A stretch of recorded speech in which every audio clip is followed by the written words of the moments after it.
terdapat 3 gambaran dari perang, yaitu tokoh, negara, dan sistem internasional.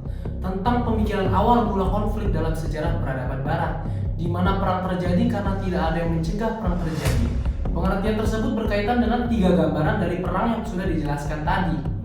Terdapat perbedaan pemikiran antara realis dan idealis mengenai pertanyaan utama dalam bidang politik internasional. Idealisme mengklaim dukungan yang meluas bahwa perserikatan bangsa-bangsa menawarkan harapan untuk hukum internasional yang lebih baik. Menurut para idealis, kekerasan antar negara secara bertahap akan menjadi sesuatu yang tidak lagi relevan dan nilai kosmopolitik atau kedudukan yang sama tanpa memandang batas fisik, ras, maupun kebangsaan yang akan membawa kerjasama yang lebih besar antara individu maupun kelompok, termasuk negara. Menurut realis, akhir dari Perang Dingin pada awalnya akan membawa era lebih kooperatif antara negara hegemon. Tetapi mereka berpendapat era kooperatif ini hanyalah sementara. Bab ini berfokus pada perdebatan dalam era yang meningkatnya globalisasi, memfokuskan pada perbedaan antara pemikiran optimis dan pesimistis. Sebelum dua pemikiran tersebut dapat dilakukan, kita perlu mempertimbangkan apa yang dimaksud dengan keamanan dan mengkaji hubungan antara keamanan nasional dan keamanan global.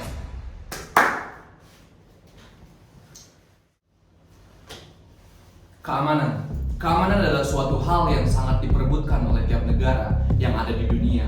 Definisi dari keamanan mencakup aspek politik, ekonomi, sosial, lingkungan, maupun militer.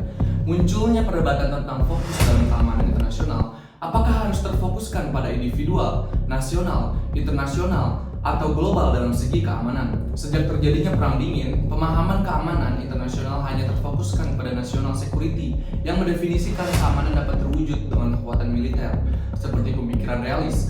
Ide tersebut dikritik banyak orang dengan konsep dari keamanan yang dijelaskan terlalu sempit. Beberapa penulis berargumen bahwa konsep dari keamanan internasional harus diperluas. Dilema keamanan dipandang oleh beberapa penulis sebagai sumber penting konflik antar negara. Kepercayaan sangat sulit terbentuk antar negara. Menurut realis dan neorealis, hal tersebut disebabkan karena sering kali terjadinya kecurangan terhadap perjanjian yang telah dibentuk. Realis dan neorealis juga menunjukkan masalah keuntungan relatif, di mana negara membandingkan keuntungan mereka dengan negara lain ketika membuat keputusan tentang keamanan.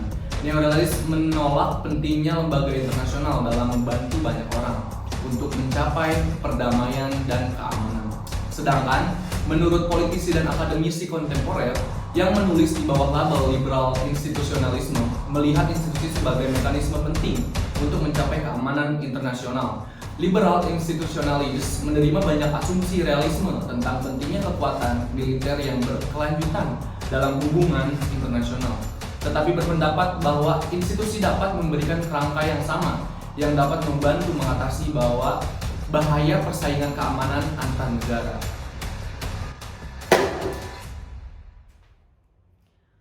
Pemikir konstruktivis merumuskan ide-ide mereka berdasarkan 2 asumsi utama, yaitu bahwa struktur fundamental politik internasional dibangun secara sosial dan mengubah cara kita berpikir tentang hubungan internasional yang dapat membantu mewujudkan keamanan internasional yang lebih besar. Beberapa pemikir konstruktivis menerima banyak asumsi neorealisme, tetapi mereka menolak pandangan bahwa struktur dari keamanan internasional hanya terdiri dari kemampuan militer. Mereka menekankan struktur sosial yang didefinisikan dalam hal berbagi pengetahuan dan pelatihan atau sosialisasi kepada masyarakat internasional sama pentingnya dengan kemampuan militer. Kritikus teori keamanan berpendapat bahwa pemahaman tentang keamanan internasional terlalu mengarah pada suatu negara atau state, sehingga beberapa kritikus teori keamanan ingin mengalihkan rujukan utama ke individu dan menyarankan bahwa emansipasi atau pembebasan atau kesamaan hak dalam berbagai aspek kehidupan dari masing-masing individu adalah kunci untuk keamanan domestik dan internasional yang lebih besar. Para penulis feminis berpendapat bahwa gender cenderung diabaikan dari literatur keamanan internasional, terlepas dari dampak perang terhadap perempuan. Penulis feminis juga berpendapat bahwa membawa kembali isu-isu gender akan menghasilkan konseptualisasi studi keamanan internasional. Beberapa penulis melihat globalisasi dan geopolitik sebagai konsep yang kontradiksi, sementara penulis lain berpendapat tidak ada pertentangan di antara mereka. Penafsiran yang berbeda dari kedua pendapat menimbulkan pandangan alternatif tentang bagaimana tatanan dunia dapat dicapai. Brian Bowlett berargumen bahwa kebijakan geopolitik bertujuan untuk mengontrol terjadinya imperial dalam mengambil atau memperluas teritori dan sumber daya, serta kapasitas industri. Sedangkan globalisasi menghilangkan penghalang pergerakan dan menciptakan kondisi di mana dengan mudahnya perdagangan barang dan jasa internasional dapat dilakukan secara luas. Karena globalisasi mempermudah semua pergerakan dari segi ekonomi maupun politik untuk negara yang mempunyai kepentingan nasional tersendiri. Maka, keberadaan geopolitik sangat dibutuhkan sebagai penyeimbang kekuatan balance atau balance of power dengan kebijakan yang telah dijelaskan di atas, atau mengontrol terjadinya imperial dalam mengambil, memperluas teritori dan sumber daya serta kapasitas industri, sehingga kedua konsep tersebut saling berkaitan.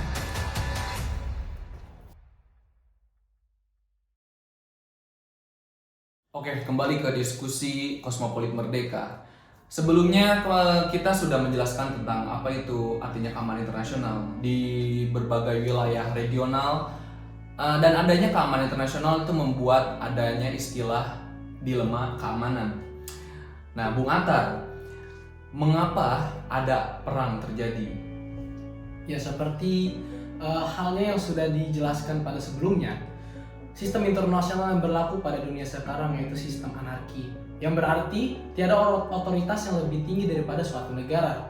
Maka negara harus menghasilkan suatu keamanan itu dengan upayanya mereka sendiri, karena tidak ada yang mengatur atau yang dapat menjamin keamanan negara tersebut, sehingga negara lebih mengutamakan national interest atau kebutuhan dari negara itu sendiri. Dengan apa?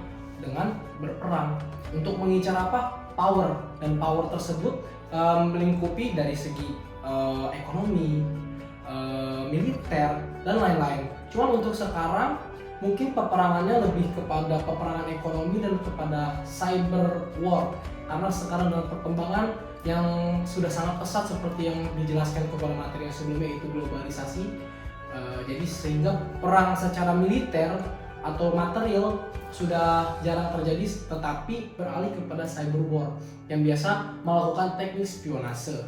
Jadi menurut saya peperangan itu terjadi karena hal tersebut, dan juga kadang ada pihak dari pemimpin yang merasa egois dan ingin memperluas wilayah kepemimpinannya atau wilayah kekuasaannya, sehingga ia mendapatkan sumber daya alam yang lebih dan pengaruh yang lebih besar kepada negara-negaranya, sehingga ia bisa mengaruhi negara-negara lain dan bisa mengikuti apa yang pemimpin tersebut yang mau.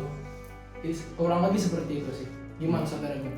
Oke, mungkin ya saya menyimpulkan adalah garis besarnya ini mengapa terjadinya perang. Itu karena emang tokohnya itu emang bersifat greedy ya, bersifat emang serakah atas kekuasaan.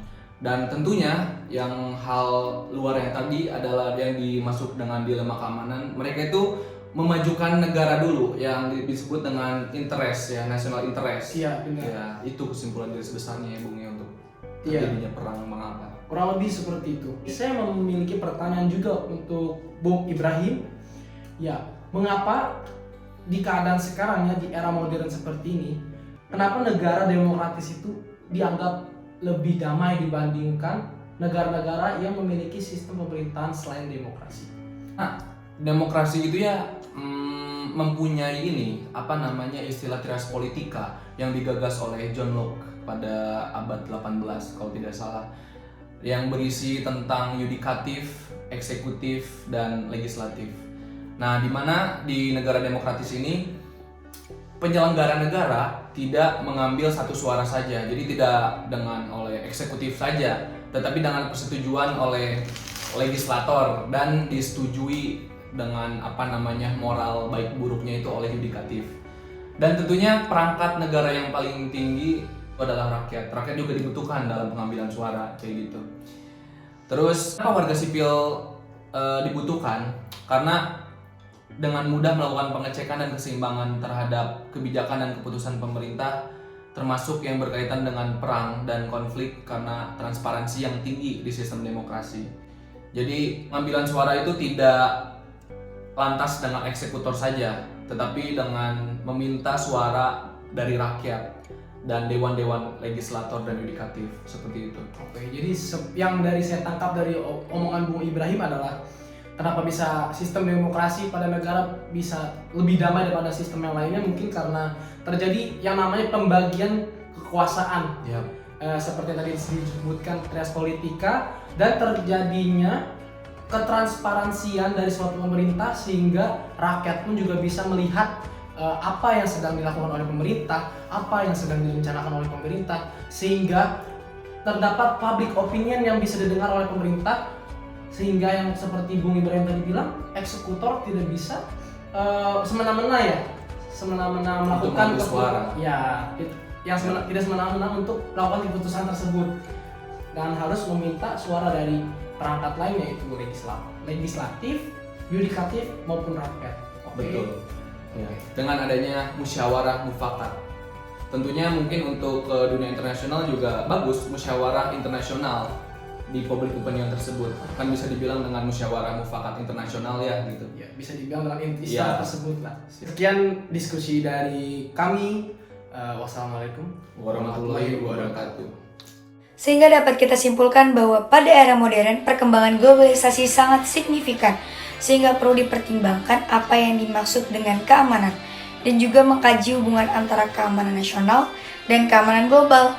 Peningkatan keamanan sebuah negara dapat memicu ketidakstabilan yang lebih besar karena negara lain ikut mengembangkan militernya. Keamanan pun berubah menjadi permainan menang atau kalah yang hanya memperbolehkan keunggulan relatif. Menurut kaum realis dan neorealis, inilah yang menjadikannya disebut dengan dilema keamanan.